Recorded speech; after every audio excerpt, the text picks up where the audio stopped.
Everyone, welcome to my channel chem champion. तो आज की इस वीडियो से मैं आप लोगों का इलेक्ट्रोकेमिस्ट्री स्टार्ट करने जा रहा हूं। तो अगर आप लोग पहली बार मेरे चैनल पर विजिट कर रहे हैं तो एक बार प्लीज़ जा करके प्रीवियस वीडियोस को ज़रूर देखिए। अगर ये वीडियोस आपको अच्छे लगे तो चैनल को लाइक शेयर और सब्सक्राइब कर दीजिए। तो चलिए स्टार्ट करते हैं इलेक्ट्रोकेमिस्ट्री। देखिए, सबसे पहले इसमें क्या होगा कि हम डिफरेंट जो टर्म होते हैं उनको बारे में पढ़ेंगे। जैसे कंडक्टेंस क्या होता है, स्पेसिफिक कंडक्टेंस क्या है, मोलर कंडक्टेंस क्या है, इक्विवेलेंट, तो ये सब देखेंगे। ठीक है, तो चलिए पहला टर्म देखते हैं, इलेक्ट्रोलाइटिक कंडक्टेंस। देखिए, जैसे कि आपको नाम से ही लग रहा होगा कि ये इलेक्ट्रोलाइट की कंडक्टेंस को मेजर करता है। ठीक है, तो कंडक्टेंस क्या होता है, ये रेसिप्रोकल होता है रेजिस्टेंस का 1/r। तो ये तो मैथमेटिकल हो गया, लेकिन अगर आपको इलेक्ट्रो में समझना है तो अगर कोई सेल है, सेल में दो इलेक्ट्रोड होंगे, एक कैथोड एक एनोड होगा। ठीक है, उसमें इलेक्ट्रोलाइट्स भरे होते हैं और ये इलेक्ट्रोलाइट अपने आयन में डिसोसिएट रहते हैं। ठीक है, तो जब हम इलेक्ट्रिसिटी उसमें देते हैं तो ये आयन अपने चार्ज के अपोजिट इलेक्ट्रोड की तरफ मूव करते हैं। तो वो कितने आसानी से मूव करते हैं वो उसके कंडक्टेंस को मेजर करते हैं। ठीक है, तो the ease with which electricity flow through a solution is called the conductance. Clear है। उसके बाद स्पेसिफिक कंडक्टेंस क्या होता है। देखिए, R इज इक्वल टू होता है L/A, मतलब R L/A के प्रोपोर्शनल होता है, ये हम जानते हैं रेजिस्टेंस। ठीक है, तो अगर प्रोपोर्शनलिटी हटती है तो एक कांस्टेंट आता है रो, और रो जो है ये होता है स्पेसिफिक रेजिस्टेंस। ये सिर्फ नेचर पे डिपेंड करता है मटेरियल के। ठीक है, तो स्पेसिफिक कंडक्टेंस क्या होता है, ये रेसिप्रोकल होता है स्पेसिफिक रेजिस्टेंस का मैथमेटिकली। ठीक है, तो स्पेसिफिक कंडक्टेंस क्या हो गया, 1/r L/A, और 1/r को बोलते हैं कंडक्टेंस और L/A को बोलते हैं सेल कांस्टेंट, किसी भी सेल का कांस्टेंट होता है। ठीक है, तो अगर कोई सेल है उसमें जो इलेक्ट्रोड का क्रॉस सेक्शनल एरिया है वो 1 मीटर स्क्वायर है, और अगर वो 1 मीटर डिस्टेंस पे एक दूसरे से हैं, तो जो उसके सॉल्यूशन के द्वारा जो कंडक्टेंस प्रोड्यूस होगा उसको बोलते हैं हम स्पेसिफिक कंडक्टेंस। दैट मीन्स कि 1 मीटर क्यूब के सॉल्यूशन के द्वारा उसमें जितने आयन प्रेजेंट हैं, ठीक है, टोटल आयन के द्वारा जितना कंडक्टेंस प्रोड्यूस किया जाएगा उसको बोलते हैं स्पेसिफिक कंडक्टेंस। क्लियर है, 1 मीटर क्यूब के सॉल्यूशन के द्वारा। ठीक, अब इसके बाद देखिए, हम केवल सॉल्यूशन के डिस्टेंस को मेजर करके नहीं बता सकते हैं कि सिर्फ मतलब हमारा स्पेसिफिक कंडक्टेंस से काम नहीं चलने वाला था, तो हमको ज़रूरत पड़ी इक्विवेलेंट कंडक्टेंस की, क्योंकि जो सॉल्यूशन होता है उसका हमको कंसंट्रेशन पता होता है कि उसमें कितने ग्राम इक्विवेलेंट हमने ऐड किया है। ठीक है, तो इक्विवेलेंट जितना भी ऐड किया है उसके अकॉर्डिंग कंडक्टेंस कैसे वेरी कर रहा है। ठीक है, तो conducting power of all the ion produced by 1 gram equivalent of an electrolyte in A given solution is called equivalent conductance. Clear है, तो 1 ग्राम इक्विवेलेंट इलेक्ट्रोलाइट के द्वारा जो कंडक्टेंस प्रोड्यूस होगा।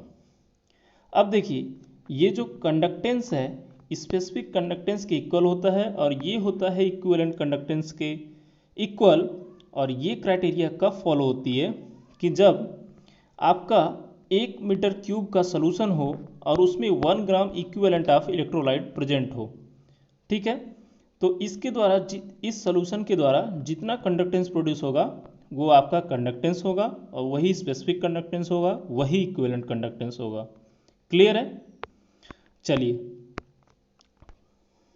अब स्पेसिफिक कंडक्टेंस के इक्विवेलेंट तो हो गया आपका इक्विवेलेंट कंडक्टेंस के।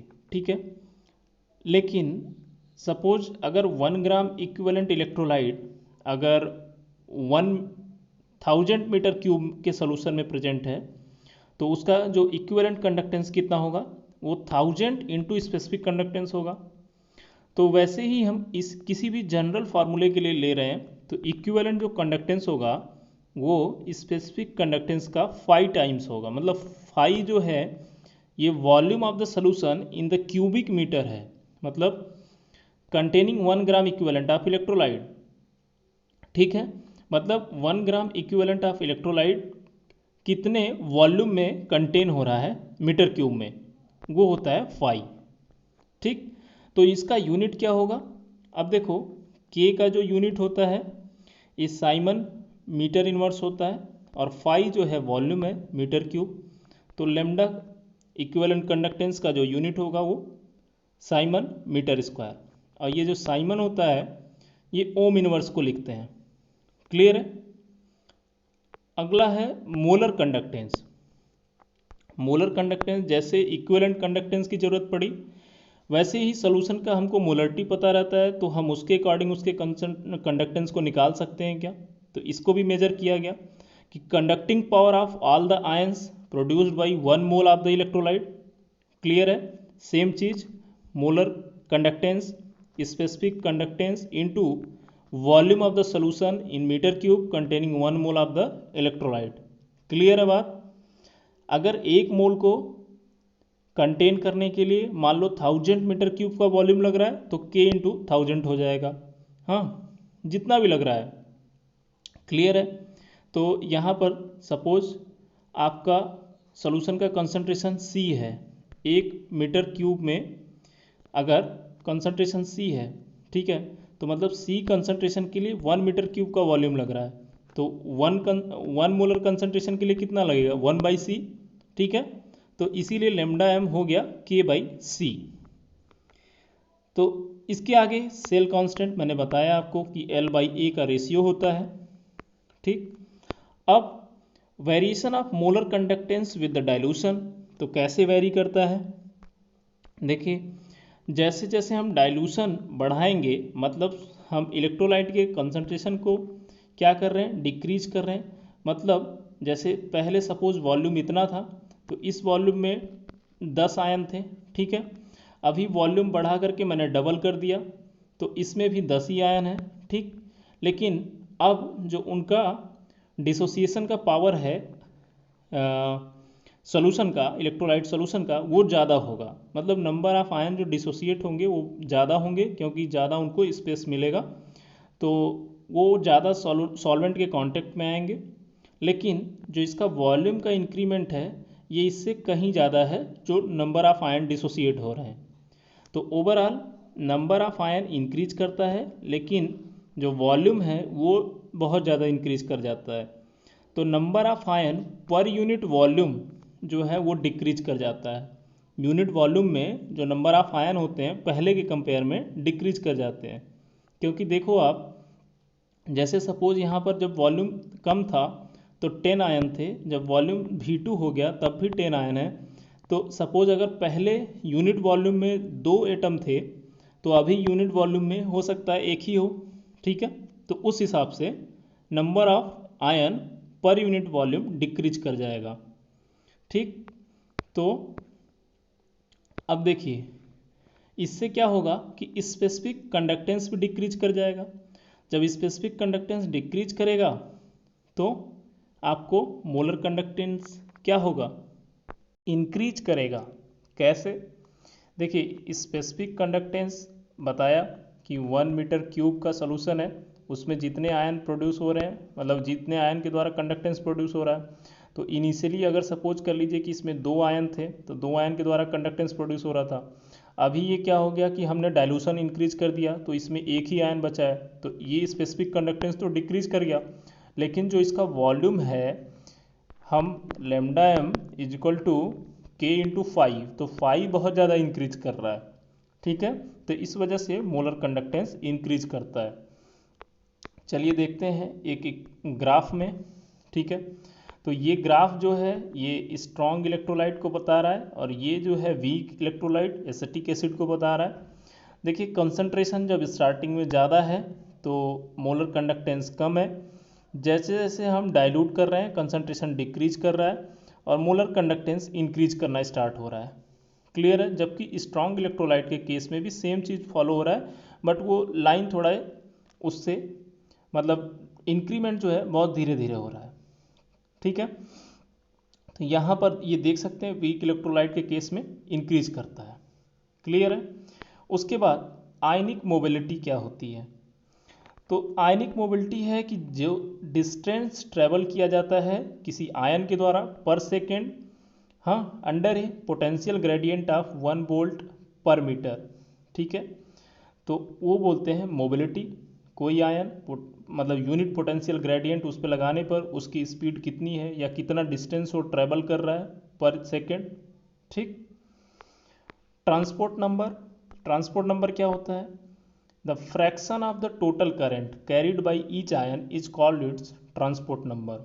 सपोज ट्रांसपोर्ट नंबर हमें कैटायन का निकालना है, तो current carried by the cation upon में टोटल करंट। क्लियर है। मतलब अगर आप पॉजिटिव आयन के लिए ट्रांसपोर्ट नंबर लिखेंगे तो current carried by the positive ion divided by total current carried. ठीक है, तो अगर पॉजिटिव आयन का निकालोगे ट्रांसपोर्ट नंबर तो U plus divided by U plus minus plus U minus. ठीक है, जबकि T माइनस का निकालोगे तो current carried by the anion upon में कैटायन प्लस एनायन के द्वारा टोटल जो कितना करंट कैरिड किया जा रहा है, और दोनों का सम 1 के इक्विवेलेंट होता है। इसके बाद मोस्ट इंपॉर्टेंट चीज आती है Kohlrausch law. Eight infinite dilution when dissociation is complete, the molar conductance at infinite dilution for any electrolyte is given by the sum of the contribution of two ion। Clear है। जैसे अगर हम infinite dilution पे पहुंच जाएं, ठीक है, यहाँ पर तो जो जैसे सपोज HCl है तो HCl का जो मोलर कंडक्टेंस होगा यहाँ पर वो H प्लस के द्वारा कितना कंडक्टेंस है यहाँ पर और Cl माइनस का कितना कंडक्टेंस है यहाँ पर, ठीक है, उन दोनों के सम के इक्वल होगा। क्लियर है। तो molar ionic conductance of cation and anion at infinite dilution, इन दोनों का सम होता है टोटल मोलर कंडक्टेंस। अब calculation of molar ionic conductance देखिए, जो ट्रांसपोर्ट नंबर होता है ये होता है U प्लस मीन्स करंट। अगर हम कैटायन के लिए लिख रहे हैं तो कैटायन का करंट कितना कैरिड हो रहा है अपॉन में टोटल करंट। तो अगर हम ये करंट एट इनफाइनाइट डाइल्यूशन पे निकालें, मतलब इनफाइनाइट डाइल्यूशन पे ट्रांसपोर्ट नंबर हम कैलकुलेट करें अगर कैटायन का, तो वो होगा U प्लस 0 अपॉन में U plus 0 plus U minus 0। ठीक है, मतलब एट इनफाइनाइट डाइल्यूशन जो उसका मोलर कंडक्टेंस है, आयनिक मोलर कंडक्टेंस, वो उसके मीन्स मोबिलिटी के प्रोपोर्शनल होगा। ठीक है, ये मोबिलिटी के उसके प्रोपोर्शनल होगा, मतलब वो कितना कंडक्टेंस प्रोड्यूस कर रहा है। ठीक, तो इसमें हम एक रिलेशन फाइंड आउट कर सकते हैं कि कैटायन का अगर हम ट्रांसपोर्ट नंबर, ठीक है, lambda 0 is proportional to U0, तो वहाँ पर हमने लेमडा 0 रख दिया, तो ये फार्मूला हमको मिल गया lambda 0 plus divided by lambda total. ठीक है, ऐसे ही हम T माइनस के लिए निकाल सकते हैं। उसके बाद एप्लीकेशन क्या है कोलराउस लॉ के? दो एप्लीकेशन है, एक calculation of molar conductance eight infinite dilution for the weak electrolyte. Suppose अगर हमें एसिटिक एसिड का हमको कंडक्टेंस मेजर करना है तो हमारे पास कोई ऐसा इन जनरल मेथड नहीं है कि जिससे हम मेजर कर पाएँ। तो अगर हमको मोलर कंडक्टेंस HCl का पता है, सोडियम एसीटेट का पता है और NaCl का पता है, तो हम यहाँ से इसको निकाल सकते हैं।